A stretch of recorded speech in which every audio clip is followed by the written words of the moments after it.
Hi, my name is Alexandra Vladescu. I am a senior fashion design student at Parsons, and I specialize in women's wear.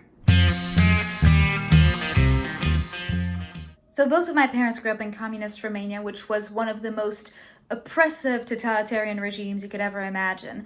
The living conditions were horrible. They were like constant food shortages. You didn't have access to anything, and especially to basic human needs such as running water, electricity, or gas.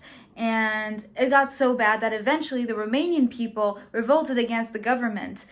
They overthrew the party and they executed the leader for genocide by starvation. It's the only country in the communist bloc that ever did that. I wanted to illustrate my parents' memories through this collection and have it stand as an homage to their courage, their dignity, and make sure that their suffering does not go to waste.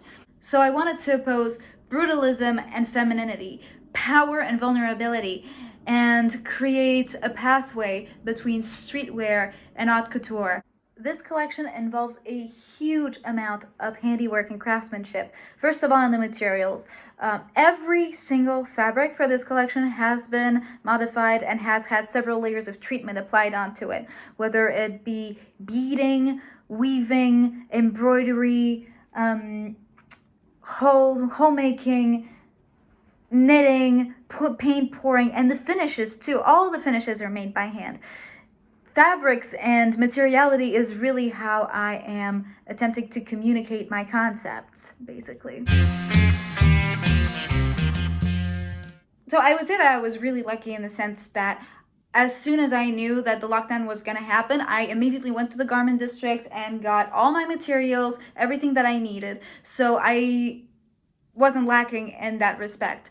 However, what was really a problem for me was how I was going to be able to present it, because I would have the work, but what do you do when you don't have access to a photographer, when you don't have access to a model, and when your whole collection is tailored to fit a model and you're basically a 5 feet tall little girl? It forces you to think creatively, and you need to sort of stay positive in a way.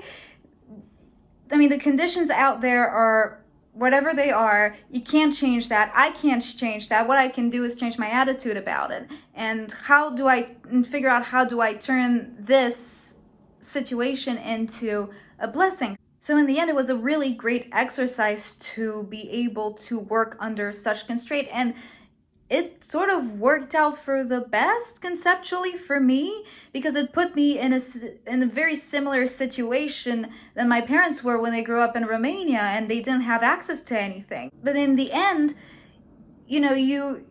once you've pushed yourself, you're just so happy with the result. And I think that the result that I ended up getting is just so much better than it would have been if everything was available to me and if these would have been normal conditions.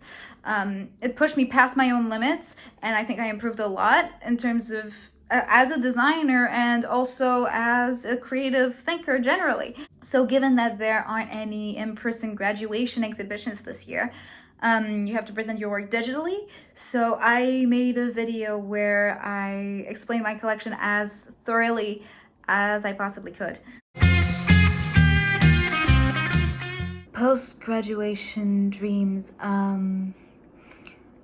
I would love to get a job as a junior designer in a couture house. Which companies, brands, or designers would be my dream to work for?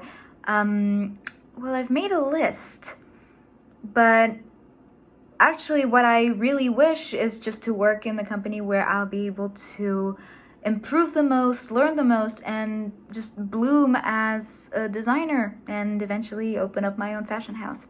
All right, that's it. I hope you enjoy the work. And live from my kitchen, it's Friday night!